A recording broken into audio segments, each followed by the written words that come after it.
Mr. President, so good to have you here. Frau Präsidentin des Bundesrates, Herr Präsident des Bundesverfassungsgerichtes, Herr Präsident Köhler, Mr. Secretary, sehr geehrte Herren Minister, sehr geehrte Ministerpräsidentinnen und Ministerpräsidenten, Exzellenzen, verehrte Gäste. Of the many stereotypes about Germany, our sense of humor, our spontaneity, our irresistible joie de vivre, only one is really true. We are good at keeping records. So 44 and a half years ago, when the young Senator Joseph Biden came to Bonn, a German civil servant, ein guter Beamter, as we like to say, made a note, a rather extensive one, I should say, of this senator's visit. And being Germans, you understand, we still have that note. This one, many pages. An der Bundesrepublik Deutschland ist stark interessiert. That's the content, the main content of the report. He is keenly interested in the Federal Republic of Germany, the note concludes, and it adds that this senator might look to a, I quote again, significant political future. Significant, but a remarkable understatement. Today, you are the 46th President of the United States, and under your leadership, the transatlantic alliance is stronger, and our partnership is closer than ever. Mr. President, you are keenly interested in Germany that we have known for almost half a century. So it is time for you to know that Germany, in turn, is deeply grateful to you. Let me say, in the name of my country, thank you, Mr. President.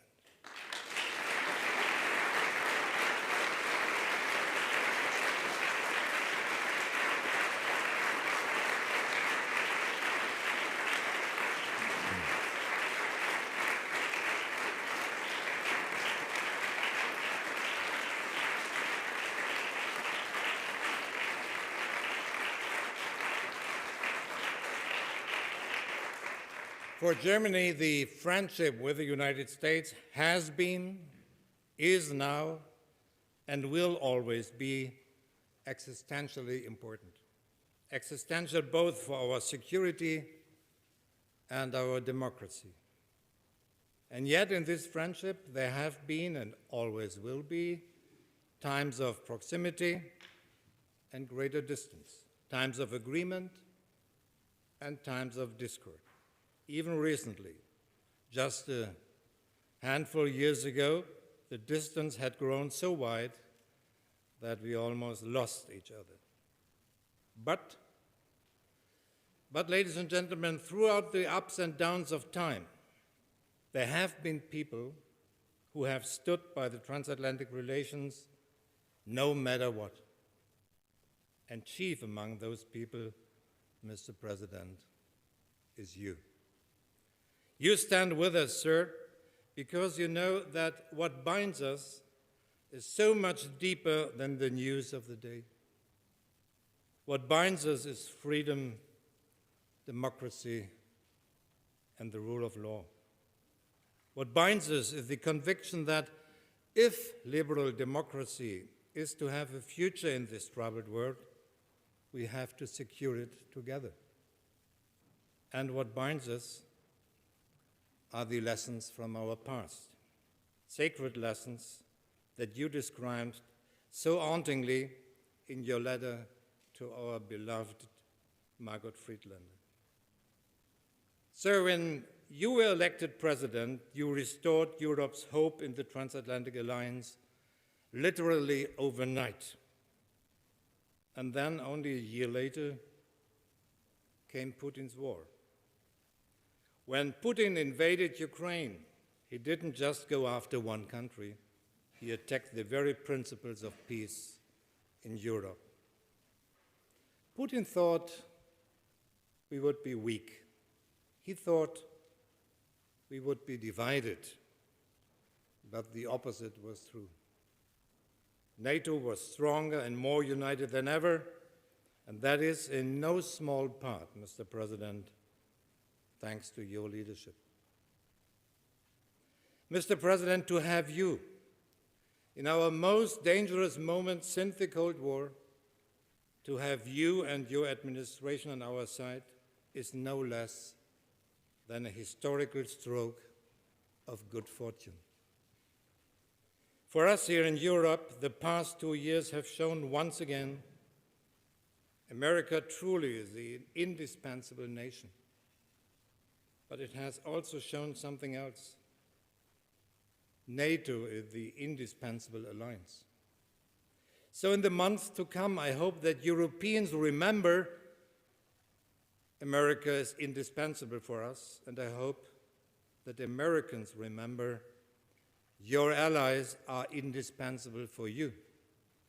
We are more than just other countries in the world. We are partners. We are friends. The choice on November the 5th is only Americans' choice to make. But we as Europeans have a choice too. We have the choice to do our part, to be unwavering in our support for Ukraine, to invest in our common security, to invest in our shared future, and as you have done, sir, to stand by the transatlantic alliance no matter what. Mr. President, when I visited you in the Oval Office a year ago on October the 6th, just a few hours before Hamas' brutal attack on Israel, we spoke about the Middle East. We spoke about Ukraine and Russia. But at the end, I will never forget that, at the end of our conversation, you went to your desk and handed me a speech of yours, not on foreign policy, but on the issue that you care most about and that you worry most about democracy.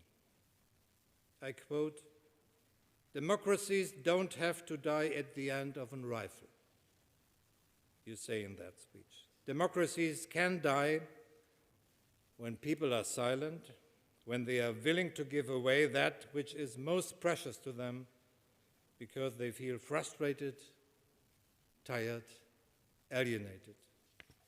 End of the quote. Your words, Mr. President, echo deeply in our part of the world, and they weigh even more heavily coming from the leader of the world's oldest and most time-tested democracy. So let me say this from the bottom of my heart. In this time when democracy is under strain all around the Western world, you, Mr. President, have been a beacon of democracy. You are a beacon not just by what you have done,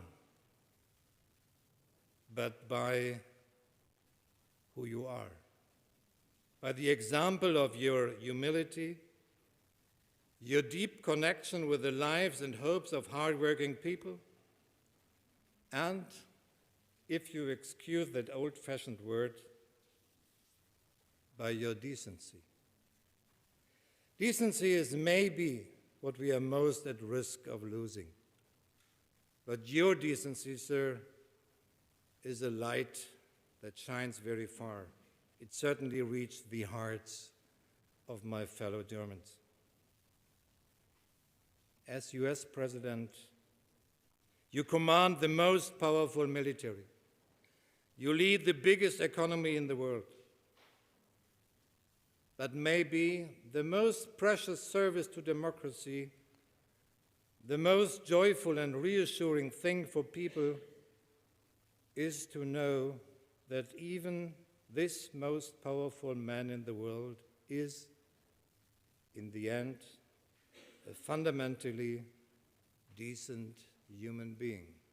Mr. President, we all know that you love your Irish poets and that you know them well. I've heard you quote Seamus Heaney from memory, so I hope you allow me to end with a quote from his Republic of Conscience.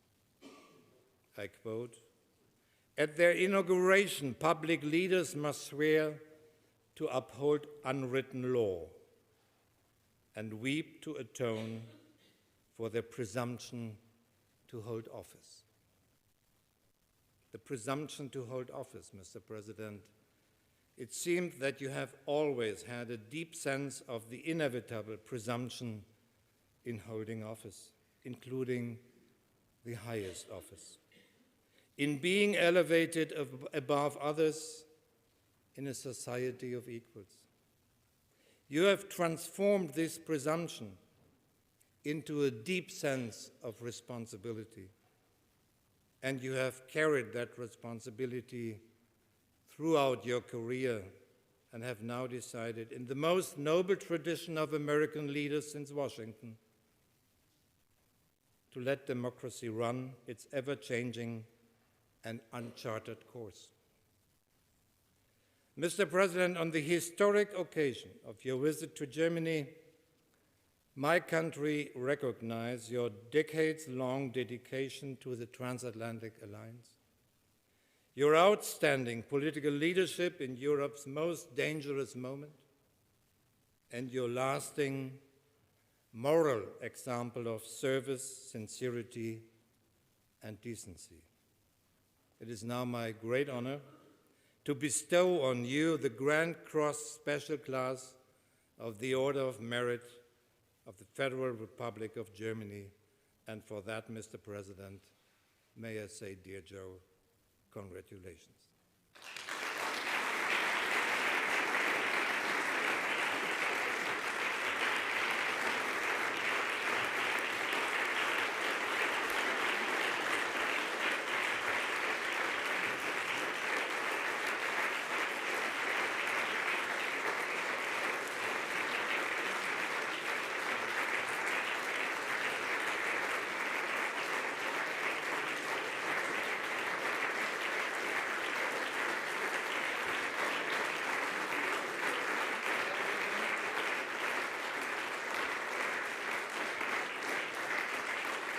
I have to read the document 1 second in German. Yeah?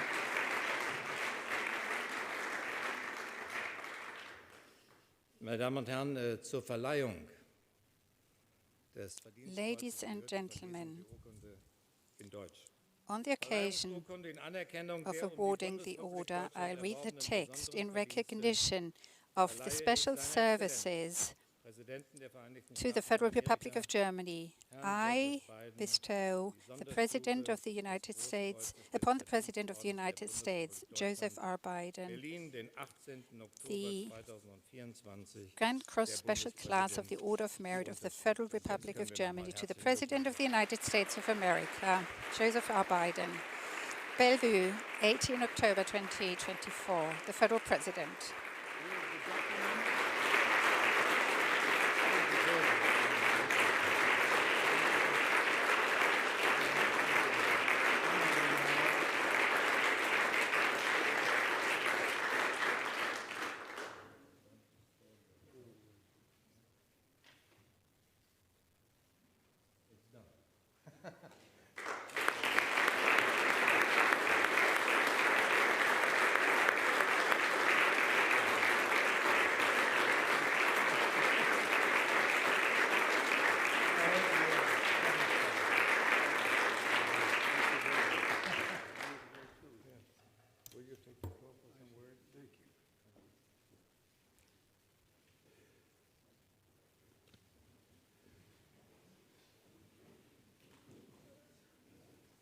Let me begin by saying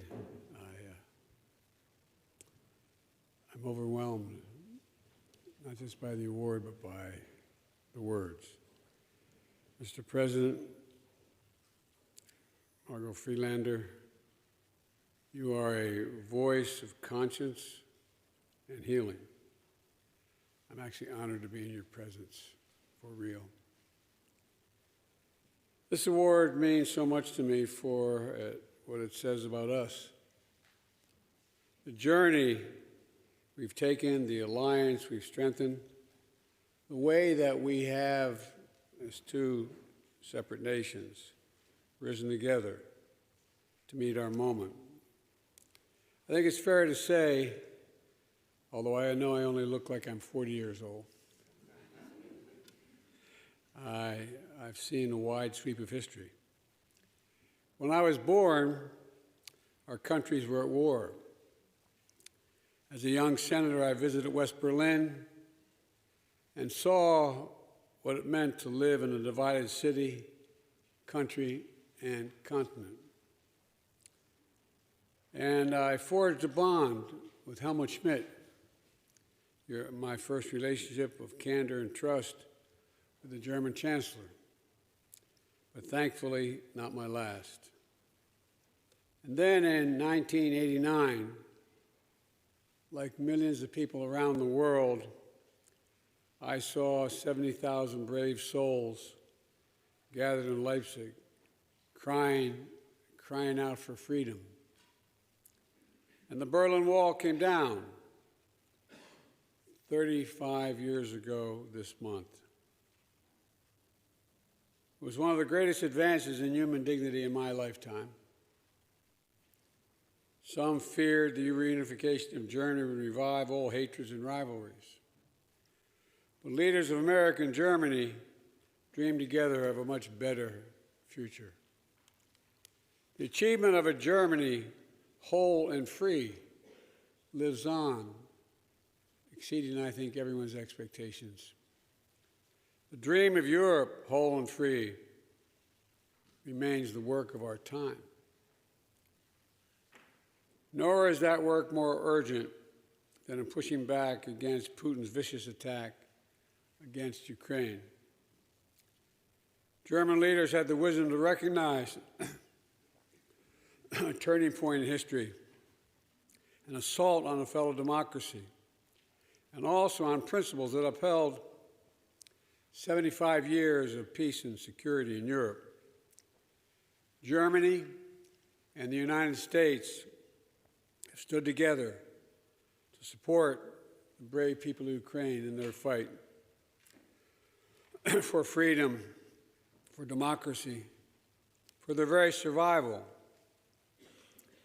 And I want to thank every leader across Germany's government who has worked tirelessly to ensure that Ukraine prevails and Putin fails, and NATO remains strong and more united than ever.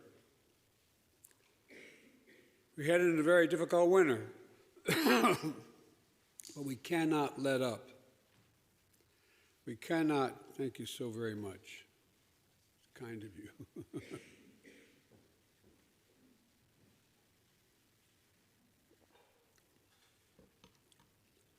We head into a very difficult winter. We cannot let up. We must sustain our support. In my view, we must keep going until Ukraine wins a just and durable peace consistent with the UN Charter.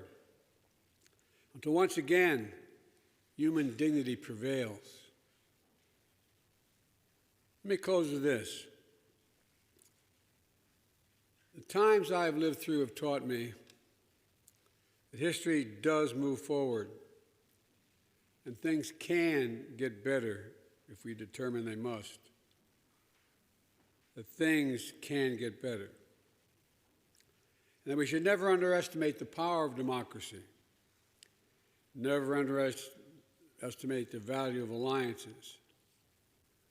Germany has taught us all that change is possible.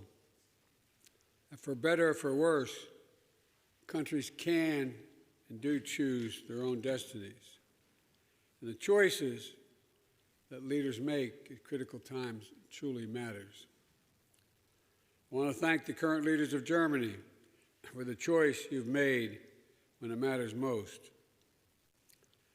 I hope you'll forgive this once, but if I forsake the great German poets and quote an Irish poet, Seamus Heaney, said in the Curator, he said, "History teaches us not to hope on this side of the grave, but But then once in a lifetime, the longed-for tidal wave of justice can rise up, and hope and history rhyme.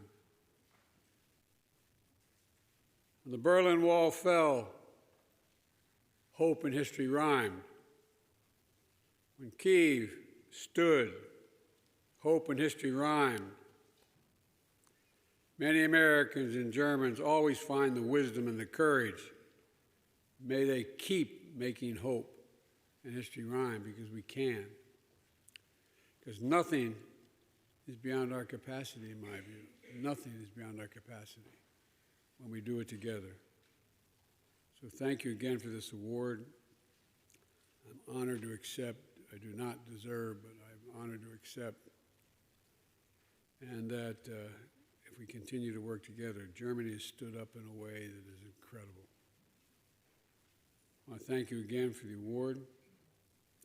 May God bless you all, and may God protect our troops. Thank you so very much.